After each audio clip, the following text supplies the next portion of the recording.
What's up, YouTube? So before we get started with this video, on the Get Up, they're going to be talking about the old cliche argument, is MJ the most unstoppable player, or is Kevin Durant one of the most unstoppable players? So let's see what they have to say about that. Kevin Durant, who did not have a huge offensive game last night, so it doesn't feel like the ideal time to talk about it, but still, I mean, for him, he scored 29 and it sort of felt like a quiet night. When you look at the diversity of his offensive game, is he, in your opinion, the most unstoppable offensive NBA player you've ever seen? He's the most diverse 7-footer that I've seen, a guy that can be a 50, 40, 90 guy that can shoot the three consistently, can get his own shot off the dribble. But there's a guy named Michael Jeffrey Jordan that once played in the NBA, right, who was virtually unstoppable at scoring the basketball when he got going. So I can say the same. I agree with Jalen Rose. So I think they're both kind of unstoppable in a different type of style. Like I said, MJ is 6'6", like 215, 220. He's more dominant and aggressive in a different way that Kevin Durant would be, even though Kevin Durant's 7 foot, has a jumper from anywhere. They're just dominant in different types of ways, I would have to say. So let's keep going. And to 7 inches. Okay, stop it right now. No, I'm not trying to say, this is the thing. The argument is not that he's better than Michael Jordan or a better scorer than Michael Jordan. You just said the prototypical basketball player would be KD. No, I'm saying yes, if I had to build a 2-guard, I'm still going to pick the 7-foot 2 guard. KD's not a 2-guard. What is he? What is he? Here's the problem I have. So KD can pretty much play it all. That's what makes him so really unstoppable, because he can play it all and guard it all. But at the same time, I would say that I don't know, like I said, they're different. On paper, you would probably want that 7-foot guy that can do everything that Kevin Durant does over MJ, that 6'6", just for the fact he's bigger. He's just bigger. It's harder to stop that shot coming off a 7-foot guy versus a 6'6" guy.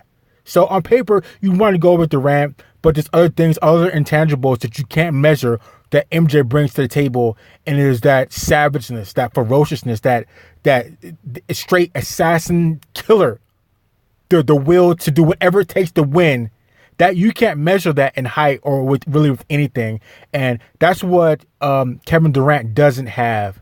If he had the type of attitude that Michael Jordan had, that Kobe Bryant had, that savageness, the cutthroat attitude, I would definitely say that Kevin Durant would probably be the most unstoppable player, but he just doesn't have that. He just doesn't have that. It's not in his personality, and that's not really anything that you can teach. You're just born with that, being a savage. So let's keep going.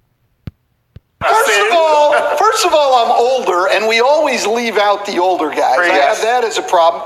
And the second thing is we always tell no one roots for Goliath. That's why. Well, you're talking about a 7-footer, not Goliath? No, he's a 2-guard.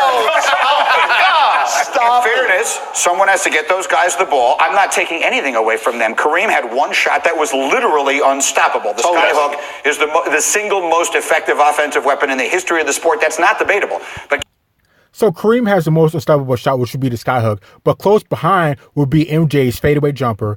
But Kevin Durant can really do it all. You don't really see him doing a skyhook, because I haven't seen no one does a skyhook anymore.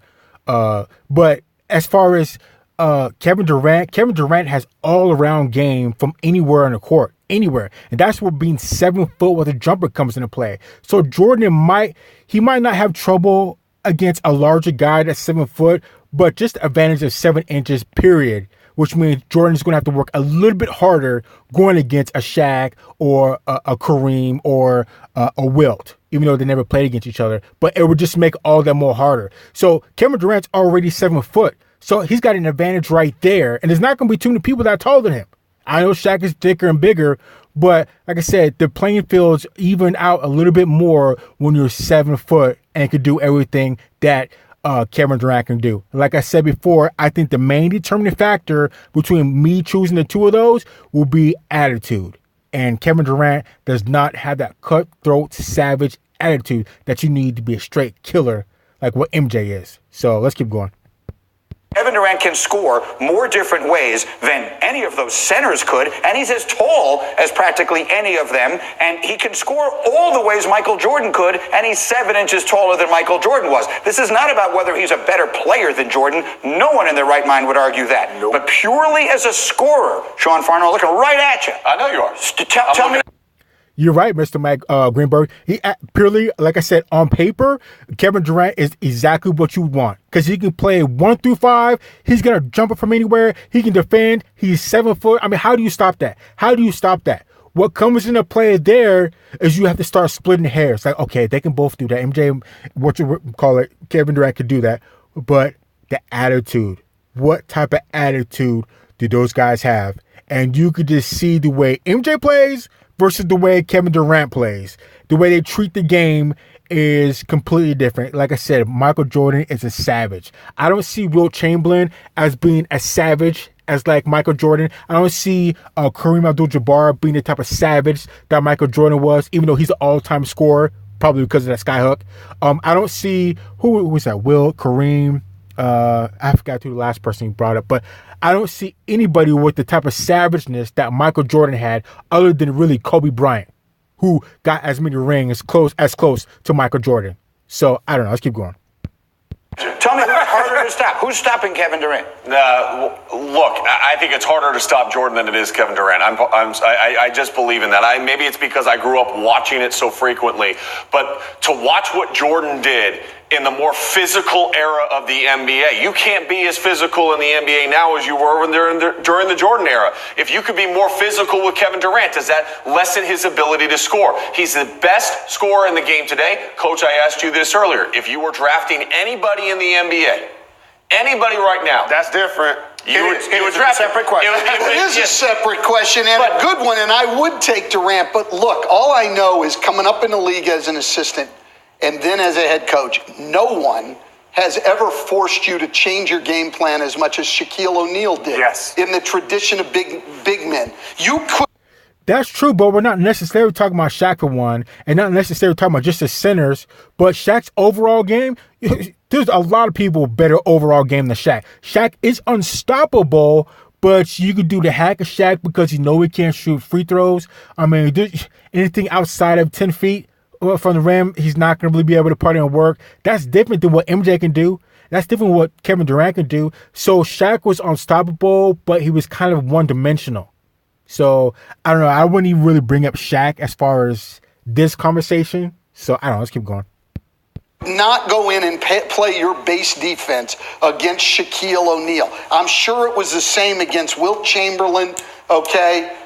Why don't we talk about those guys? Kareem, those were the unstoppable guys. Because Shaq won all those championships without Kobe Bryant or Dwayne Wade. Oh, no, he didn't. That's my point. No, he didn't. And he was the best player on those teams. I'm not taking it away from that. If you're going to talk about the word unstoppable, you have to me, it's Michael Jordan and Wilt Chamberlain.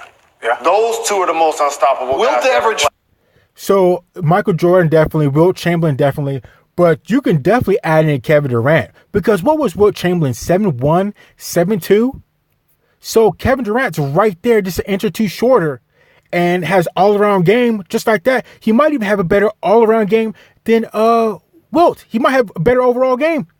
But like I said, he just doesn't have that right type of attitude.